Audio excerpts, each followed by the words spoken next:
In today's lesson, we're talking about something incredibly important, and it's a word called release. And I'm sure a lot of you have heard the word release before. Some of you might know exactly what it means, some of you mightn't have a clue. So first, let's get on the same page of understanding what it is and what it does, and you can go and figure out if that's something that you struggle with in your golf swing. So what do we mean by release? So ultimately, when we swing the golf club, what we see is the club face opens to our target as soon as we start to swing it back. And the hardest part about golf is we've got to try and bring that back as square as possible, and then hopefully it'll be close to our target after impact as well. And the point of release I always just think about as the point in which the toe of the club gets past the heel of the club. And like I said before, it has a huge impact on whether we hit more fairways, hit more greens, whether our ball travels in the right direction. And then that relates to something our hands are going to have to do. So what we're going to do is go through a few drills, tips, and really understanding in what we're supposed to be doing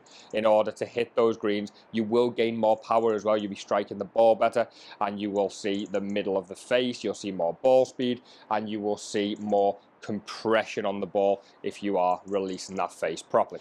Guys, if you haven't already, please do like and subscribe to the channel. I'll be releasing 2 lessons per week, and in the links below you can contact me for direct advice, direct lessons, whether that's online or in person here at Trafford Golf Centre. So let's get into release, and let's get into those common sort of movements and positions that we might see in a golf swing. And I say we might see, I see this position an awful lot, and you may have heard the word chicken wing, but as we come through impact, we see a lot of people with the hands very close to the body, the left elbow pushing upwards, and we see that left hand on top of the right hand. So as I'm standing here now, I'm in a very uncomfortable and awkward position, and ultimately that's going to affect the strike, because you see a lot of thin shots, which is one problem with the strike, but then we will definitely see a lot of golf balls going to the right, because as I am moving through impact here, as that left elbow is starting to push up, that club face is also open. So if I just make a swing here where I don't release the golf club, and my target line is the yellow flag out on the driving range, now that feels very awkward, and the golf ball's gone 45, 50 yards right of target. And as I'm coming through impact, I almost feel discomfort, you feel a jolt, and we haven't got that position here that we see all of the golf professionals do. We will always see them with nice extension of the arms, which generally comes from the speed in which they're swinging through, but we will see the hands rotating over one another. And that movement is a lot more simple to understand than what people may think. So a little disclaimer to this, and people who've had lessons with me on release before will understand it is really important what position we are in as we're coming down into impact. So as you're going and looking at your swing, and I would suggest filming it in slow motion these days on an iPhone. We can do slow motion videos to the point where you can actually see the position of your club face and the position of your hand.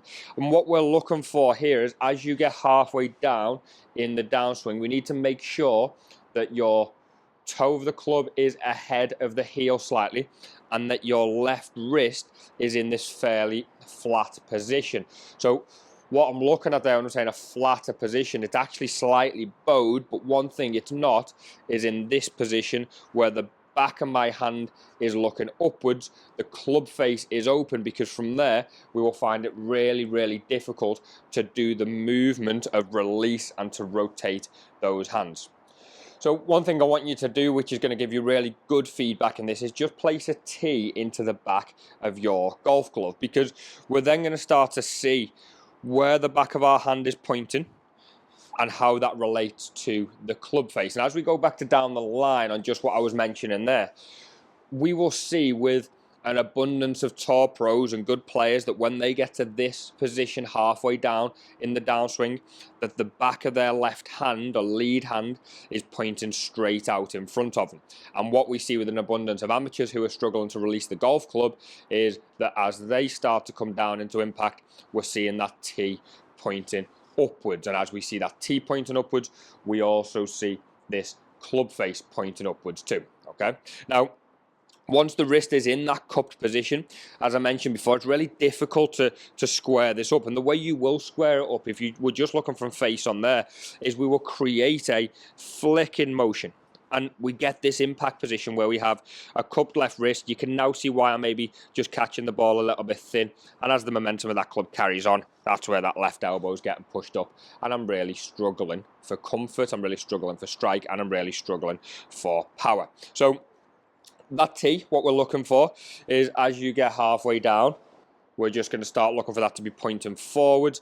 And then we're going to talk about the movement here, which actually, as you look now, gets that tee pointing downwards. But again, looks like a very simple move, but I see so many people struggle with it. And now, very, very simply to understand that move, I'm not going to sort of get my clipboard out and start talking through some stats. But what I do want you to think about is if this was a frisbee. And now if I was throwing a frisbee ahead of me to the left, I wouldn't make this motion where I kept the bottom edge of the frisbee, the face of it, looking towards the target. And then we end up with that tee peg now looking up. What I would do instead is from back here, as I'm coming sort of through impact, look where that tee peg is looking towards the target, and then my hand rotates upside down so that tee peg is looking down at the floor. So now my palm is facing upwards.